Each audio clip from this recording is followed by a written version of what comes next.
Kremlin turned out to be a useless ally. This is probably one of the main conclusions that the entire international community has drawn since the start of the operation in Iran. Everything that's happened in the Middle East in recent days has also hit Moscow like a ricochet, once again highlighting just how limited Russia's ability to influence global processes has become. In fact, Moscow is increasingly adapting to circumstances and can no longer control them in any way.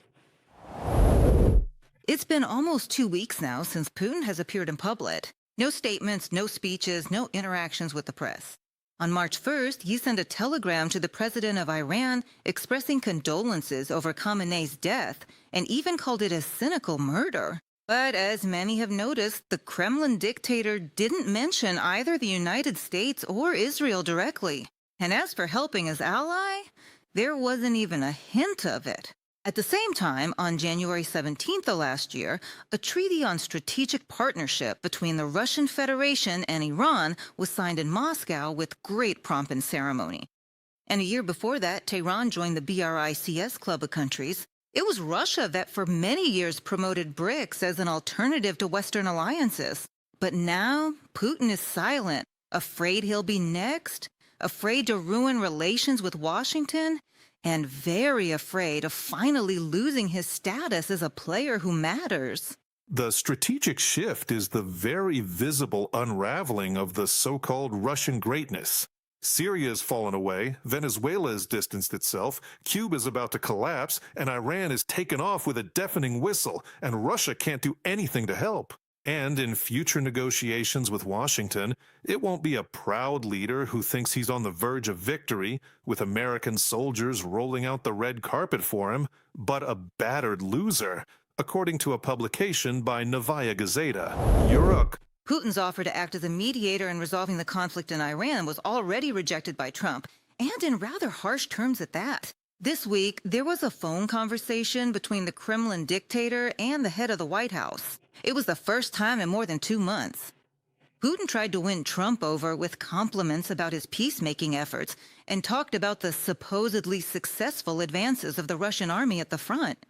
However, according to military analysts, from February 23rd to March 1st, Russia actually lost 16 square kilometers of captured Ukrainian territory. He also did everything he could to show that he could be useful in the Middle East. But no one at the White House was impressed by these stories. Of course, we talked about the Middle East, and he wants to be helpful.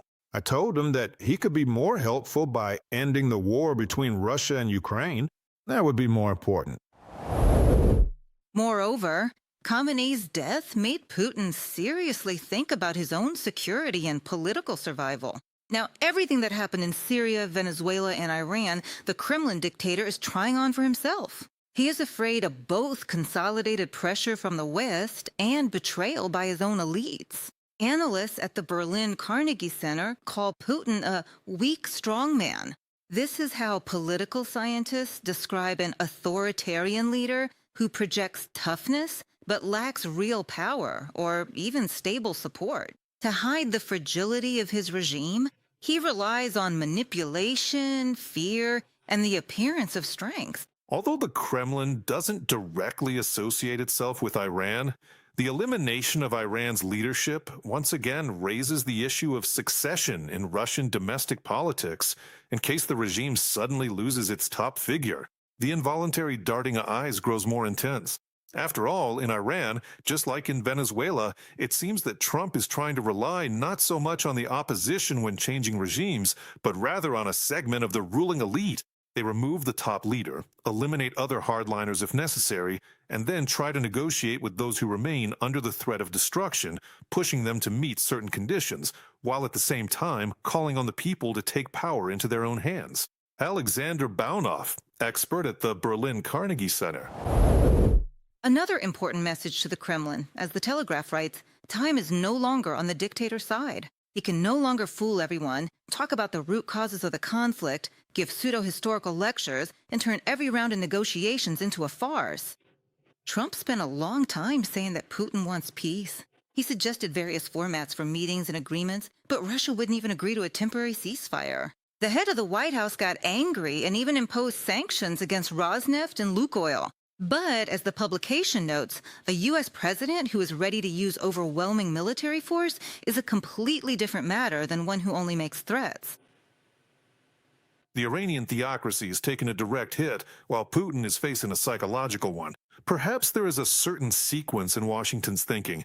First Venezuela, then Iran, and finally the Kremlin. Moscow can't be completely optimistic. The psychological effect of demonstrated power is often stronger than the power itself. According to most assessments, Putin is trying to buy time after the summit with U.S. President Donald Trump in Alaska.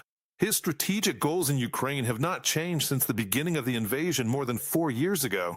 If he thinks he can endlessly manipulate Washington, recent events might make him think twice, reads a publication from The Telegraph. The war in Iran has clearly demonstrated serious problems with Russian air defense systems. The S-300 and Tor systems supplied to Tehran were unable to effectively counter strikes by U.S. and Israeli aircraft. Iran's airspace was essentially left open to attacks by modern F-35 fighter jets and Tomahawk cruise missiles. Within just a few hours, a significant portion of Iran's launchers were destroyed or disabled. At the same time, the conflict revealed another issue, a severe shortage of effective and affordable means to counter drones. And this is where Kyiv can offer its partners some help.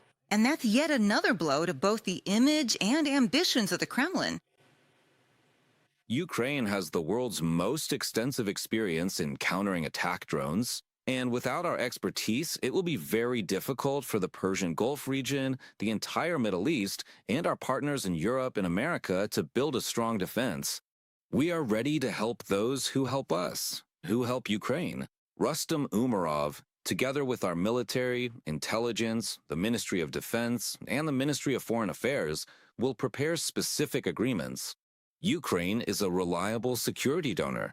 This is not just about our own security, it's our economic outlook, protection for Ukraine, cooperation with partners, and development for Ukrainian industry.